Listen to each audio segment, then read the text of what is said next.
Sangma raja bongsiyo bijogot jiduku sangma raja agon se bidire janang ama sangma somajot bet shuna jai the olode Rani Halindi. Ebera ejobe kune tha jingani nine hiju hoda janibar se tha ajol nangolode halabi sangma the jonom loide ogur jar tar murgicche hill truck sot huduk surinang ekkan adamo porendi sangma raja dorom box kha loge tar mela hoy mela onar porendi tare Rani Halindi nang thoi dong গরিব ঘর জন্মেলেও তে সশিক্ষিত আর খুব জ্ঞানী এলো এসিনতে রাজ পরিবারত তাল মেলাতে তার কোনো সমস্যা নয় রানী হালিন্দি রাজনীতি আর কূটনীতিত খুব সালা গেল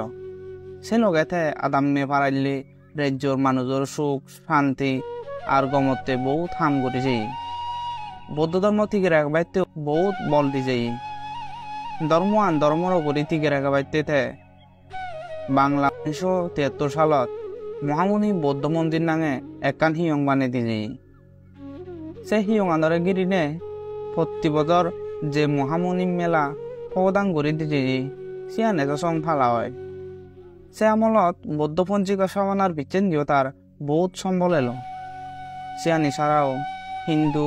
আম মুসলমান ধর্মানীয় তাই গম পেদ সে আমলের রাজধানী রাজানগরত হিন্দু মন্দির আর মুসলমান মসজিদ বানিয়ে দেওয়াতেও তাই দিয়া দে দান করেছি এসেনতে তাই আমার যে মন বাদেও হিন্দু মুসলমান বেকোনোর হইতে মানুষ এলো সাংমা রাজা ধর্ম বফকা 20 বছর রাজত্ব করানোর পর 1932 ইংরেজি সালত মরেছে তাই মরে জানার পর পৌনে রাজার সিংহাসনত রাজার 3 নম্বর রানীর জীবরে ইংরেজ উনে রাজ্যবার গজে দিবার কিন্তু প্রথম রানী হালিন্দি সিয়ান নমানে এসেনতে ইংরেজ জুনে তারা কোম্পানি পক্ষাতুন শুক্লাল দেওয়ানরে এই রাজ্যর ম্যানেজার হিসেবে দায়িত্ব দিয়েছিলেন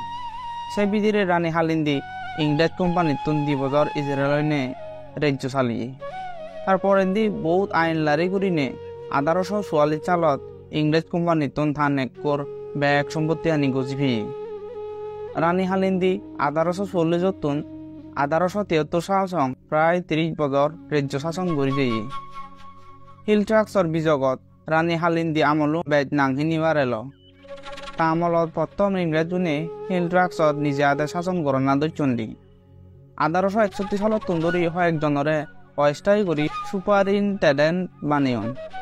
1866 সালত ক্যাপ্টেন টি.এস. লুইন রেগুলার করে রাজ্য শাসন করা ধরে লুইন সাহেবে 1869 সালত রাঙামাটিতে চন্দ্রকোনাত হেডকোয়ার্টার বজাই ক্যাপ্টেন লুইনর মূল উদ্দেশ্য এলদে হিল ট্রাক্সত ইংরেজ উনর বল বাড়ানা আর রাজ্যর ব্যাগ ক্ষমতা আনিল না এসেনতে রানী হালিন্দি লই তারার বেগার বাজে লুইনে ভাবিত দে নেক নেই ইকো মিলে হেনে রাজ্য শাসন করিব জানু হুজুর বুদ্ধি বলা লুইন সাহেবে বহুত হুজুর বুদ্ধি খরচ করে রানীরা সিগম করি পারতে চিরস্থায়ী বন্দোবস্ত লোভ দেখে নেই দেওয়ান নইদু রাজ্যবান ভাগ করে দিবার চেষ্টা করি সেইতে সিয়ানজুনি অদ সাংমা রাজ্য অর্ধেক হয়ে দিলুন কিন্তু দেওয়ানুনের রানীর বিচ্ছিন্ন নবাঙন তারা বেকুনে চিরস্থায়ী বন্দোবস্ত মানি নলন লুইন সাহেবে সেবাবত্য করে বরে নইনে শাসন করিবার সুবিধে দেখিনে গদা রাজ্য আনরে দিবাকে ভাগ করিবার প্রস্তাব করিনে গভর্নর ইদু রিপোর্ট দিবা দেয় সে রিপোর্ট অনুসারে 1881 সালত সেপ্টেম্বর 1 তারিখ ইংরেজ কোম্পানি সাংমা রাজ্যরে 3 সার্কেল চাকমা বোমাং মং সার্কেলে ভাগ করে সে পরেন দিও নানা বাবত্যে করি রানীরে থলে ফেলিবার সে নেও বরে নইনে প্রধান হইদ রানীরা সিগম করি পাইতে তার লগে সময় হাতে পাইতে প্রস্তাব দেয় কিন্তু রানী সিয়ান মানি নলয় এসেনে রাগ উদিনে হেপতেন লুইনে তার 100 সৈন্য লই সে আমলৰ রাঙ্গুনিয়া রাজগড়ত আক্রমণ করায় যায়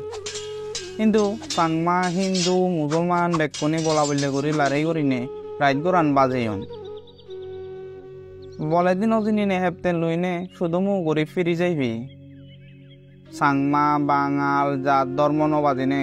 বেকুনি রানীরা হইতে দাগ এসে নইতে রানী এদক বছর রাজ্য শাসন করি যাই পাচ্ছি রানী হালিন্দি সাংমা রাজ্যর বিজগত প্রথম অন মিলে জীবের রাজ্য শাসন করছে দলে জ্ঞানে বুদ্ধি দি তাদুককে অন্য অন মিলে আমার সাংমা আর জন্ম অনুবিজগত দেখানো যায় তাদুককে আরো জ্ঞানী গুণী গম মিলে দরকার যিগুণে যাদর সদা ভাবিবাক যাদর ভালে তত্ত্বে নিজ জিঙ্গানিয়ান হাতে দেবাক তা সিদি যে বারুদোর আগুনান জ্বালেবাক এসেন্দুককে মিলে নেতৃত্ব হয়তো আমার যাদরে মাদা উজু করে ঠিক এবার পথ দেখেব